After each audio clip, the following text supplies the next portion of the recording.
বন্ধুরা, তোমরা কেমন আছো? আশা করি তোমরা খুব ভালো আছো। আমিও খুব ভালো আছি। আজকে তোমাদের আমি নিম পাতা দিয়ে শুক্তো করে দেখাচ্ছি। আর খুবই হালকা পাতলা করেই শুক্তোটা করব বন্ধুরা। দেখো, আমি নিম পাতা নিয়ে নিয়েছি। আর শুক্তো করার জন্য দেখো, বেগুন আছে, কাঁচকলা আছে, বড়ি আছে, শুকনো লঙ্কা আছে, আলু আছে আর সজনে ডাঁটা। এটা দিয়েই কিন্তু আজকে শুক্তো বানাবো। আর এদিকে বন্ধুরা দেখো, এই যে সর্ষে আর আদা বেটে নিয়েছি। আর ঘি তো দিতেই হবে বন্ধুরা, ঘি দিয়ে কিন্তু শুক্তোটা করছি। চলো বন্ধুরা, রেসিপিটা শুরু করা যাক।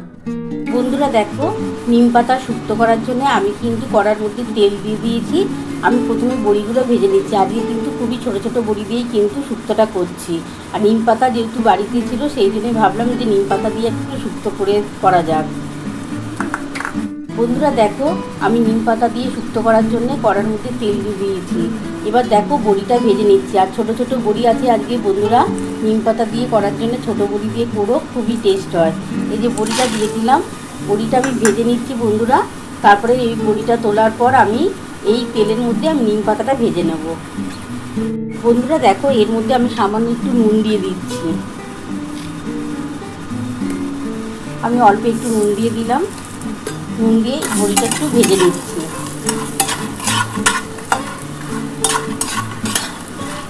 দেখো, আমার বড়িটা ভাজা হয়ে গেছে, আমি তুলে নিচ্ছি।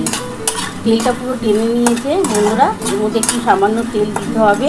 একটু সামান্য তেল দিয়ে আমি প্রথমে নিম পাতাগুলোকে ভেজে নেব। তারপরে আমি কিন্তু শুক্তোটা তৈরি করছি। এটা তুলে নিই বড়িটা, তারপরে আমি একটু তেল দিয়ে দেবো কড়ায়।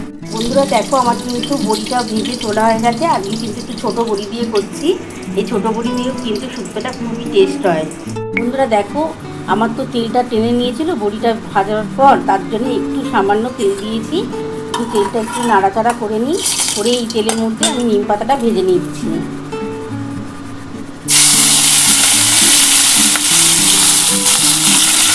এই নিম পাতাটা একটু ভেজে আমি তুলে নেবো। এটা তোলার পর যে তেলটা থাকবে তার মধ্যে আমি সামান্য অল্প একটু ঘি দিয়ে দেবো। ঘি দিয়ে আমি একটা তেজপাতা, দুটো শুকনো লঙ্কা দিয়ে আমি আলু, বেগুন, সজনে ডাঁটা, কাঁচকলা সব একসাথেই কিন্তু ভাজবো। তোমরা দেখতে থাকো বন্ধুরা, আমি কীভাবে করছি। খুবই সিম্পলভাবেই কিন্তু আজকে নিম পাতা শুক্তো বানাচ্ছি। গরমের দিনে এই শুক্তোটা দুর্দান্ত খেতে লাগবে। আর নিম পাতা দিয়ে করছি, খুবই উপকারী এই শুক্তো। দেখো বন্ধুরা, নিম পাতাটা আমার মোটামুটি ভাজা হয়ে এসছে। আমি এবার তুলে নেব। তুলে নিয়ে আমি কিন্তু আর কোনো রকম তেল দেবো না। আমি এর মধ্যে সামান্য অল্প একটু ঘি দিয়ে দেবো। ঘি দিয়ে তেজপাতা দেবো, দুটো শুকনো লঙ্কা ফোড়ন দেবো।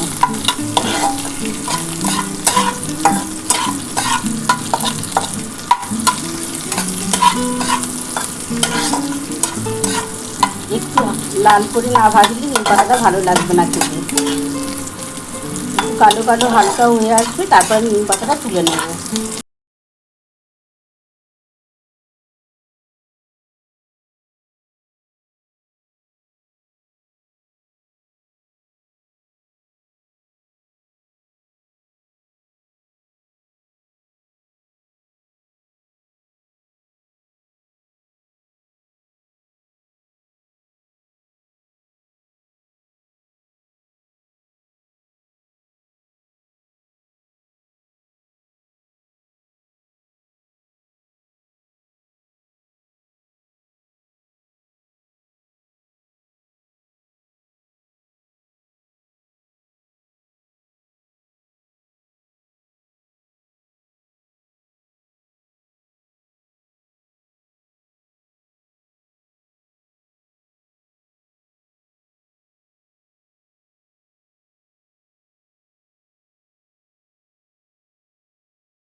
আর একটু জল দেবো বন্ধুরা, কারণ একটুখানি আলুটা সেদ্ধ হতে টাইম লাগবে। বন্ধুরা দেখো, আর সামান্য অল্প একটু জল দিয়ে দিলাম। একটু ঝোলটা যখন ফুটে উঠবে তখন কিন্তু আমি বড়ি আর নিম পাতাটা দিয়ে ঢাকা দিয়ে রাখবো। একটু ফুটে উঠুক বন্ধুরা, তার মধ্যে আমি বড়িটা দেবো আর নিম পাতাটা দিয়ে ঢাকা দিয়ে 10 মিনিটের মতন রেখে দেবো। গ্যাস আস্তে করে রাখবো, তাহলে খুব ভালো সেদ্ধ হয়ে যাবে। আর নামাবার আগে তোমাদের দেখাবো বন্ধুরা, ঘি দেবো আর চিনি দেবো। ঝোলটা দেখো একটু ফুটে উঠুক, তার মধ্যে আমি কিন্তু নিম পাতা দেবো আর বড়িটা দেবো। বন্ধুরা দেখো, ঝোলটা ফুটে গেছে, আমি কিন্তু এবার বড়িগুলো দিয়ে দিলাম। বড়িটা দিয়ে একটুখানি ভালো করে ঢাকা দিয়ে দিচ্ছি। আর নামাবার আগে শুক্তোটা দেবো। বন্ধুরা দেখো, বড়িটা দিয়ে দিলাম। এই যে দেখো, বড়িগুলো সব দিয়ে দিয়েছি। আর এখন নিম পাতাটা দিচ্ছি না, কারণ নিম পাতাতে বেশি তেতো হয় তো। একটুখানি বড়িটা দিয়ে ঝোলটা ফুটে গেলে তারপরে আমি নিম পাতাটা দিয়ে একটু ঘি দেবো, একটু চিনি দিয়ে নামাবো। ততক্ষণ কিন্তু ঢাকা দিয়ে দিচ্ছি। 10 মিনিট ঢাকা দিয়ে রাখছি বন্ধুরা, 10 মিনিট পর ফিরে আসছি।